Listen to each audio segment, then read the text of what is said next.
Seja bem aceito, palavras de minha boca, meditado no meu coração, perante tua face, ó Senhor, rocha minha, redentor meu. Amém. Quando a gente para olhar os textos de hoje, né, e a famosa passagem do bom samaritano, que até como a gente estava conversando aqui, falando, é talvez uma das mais conhecidas ou a mais conhecida da Bíblia. Mas também não necessariamente é uma das mais exercitadas, né? Veja que a gente, lá no Antigo Testamento, na passagem de hoje, já há menção de que os preceitos que Deus coloca para a gente não são preceitos tão distantes, que estão lá no alto, que tem que saber quem vai buscar, ou lá depois do mar, ver quem vai poder atravessar. É algo que está próximo, é algo que está no nosso dia a dia. E quando a gente chega na passagem do bom samaritano, Jesus está ali falando como intérprete da lei, um mestre da lei. E aí é importante a gente entender. Os judeus eles têm um entendimento, né, das escrituras, enfim, como sendo a lei. E lei não é só uma forma de falar, é como lei realmente nesse sentido de lei mesmo. E como toda lei, cabe discussão, cabe interpretação, né? Por isso você tem os mestres da lei, você tem pessoas como se fossem juristas mesmo que discutem aquela lei, discutem a aplicação, a interpretação, né? Existem os tribunais rabínicos, é igual a lei normal, não, a lei civil, a lei do dia a dia. É a mesma coisa.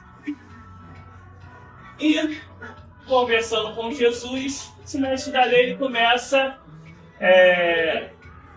a dizer um pouco aquele papo assim, e aí? Não, mas quem é o próximo, né? Como é que a gente vai entender isso?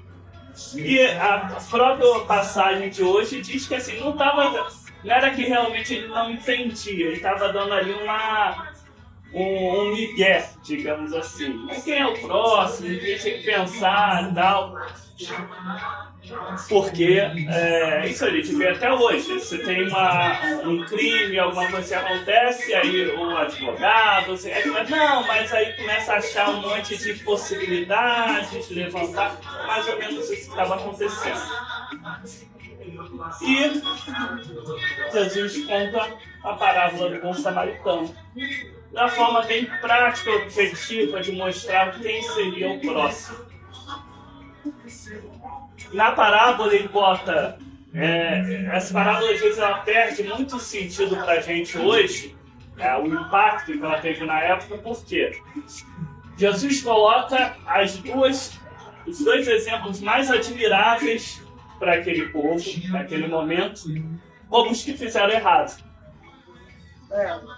E coloca aquele que era detestado por aquele povo, odiados, samaritanos eram inimigos deles, como quem fez certo.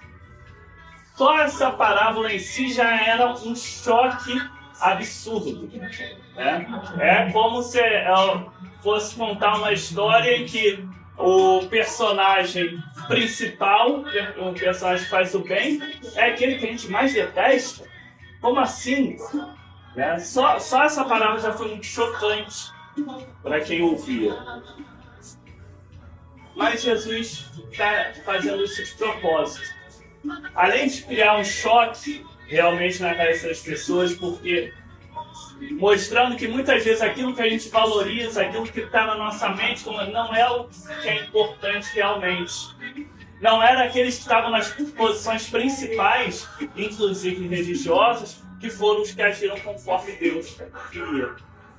Foi aquele que era o desprezado, que era o que ninguém gostava, que era visto como inimigo, como rival, que estava fazendo o que Deus queria. Esse era a grande sacada.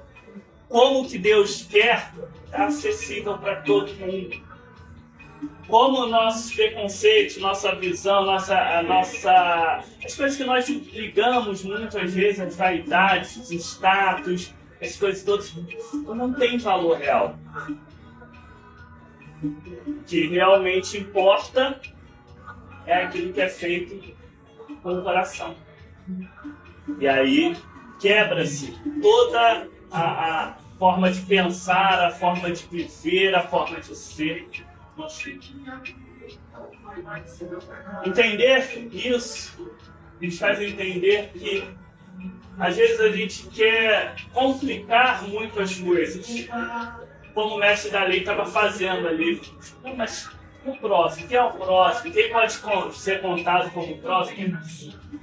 Quando Deus quer as coisas muito mais diretas, simples, objetivas.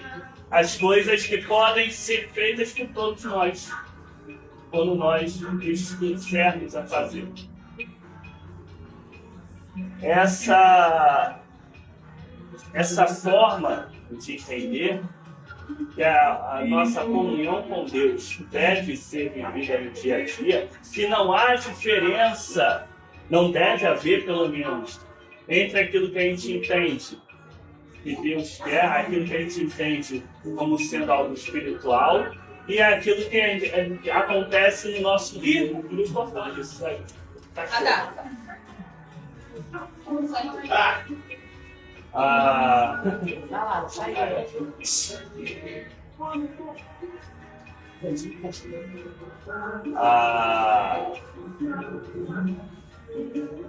Não deve haver diferença entre aquilo ali, entre aquilo que a gente acredita e vê, que a gente quer espiritualmente, e aquilo que a gente vive no mundo físico, no mundo dia a dia.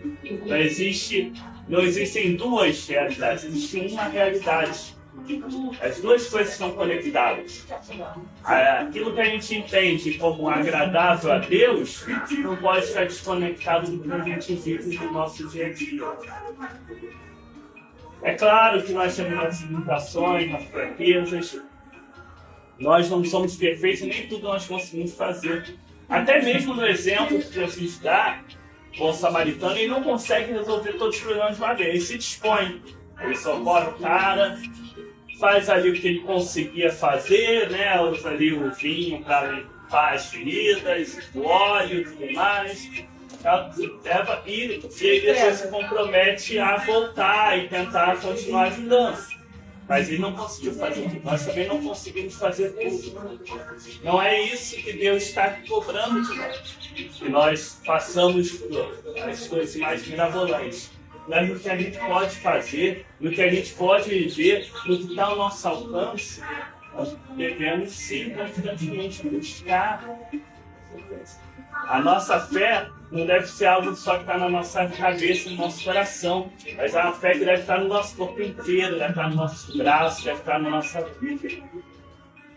Se nós conseguirmos entender que essa vivência do mandamento do amor de Deus é do nosso dia a dia, a gente consegue efetivamente ter um mundo transformado, um mundo divinizado. E a presença de Deus vai estar ali. Só que, infelizmente, a gente sabe que, apesar de ser das mais conhecidas, não é das mais necessitadas. E aí a gente sabe que as coisas vão se caminhando.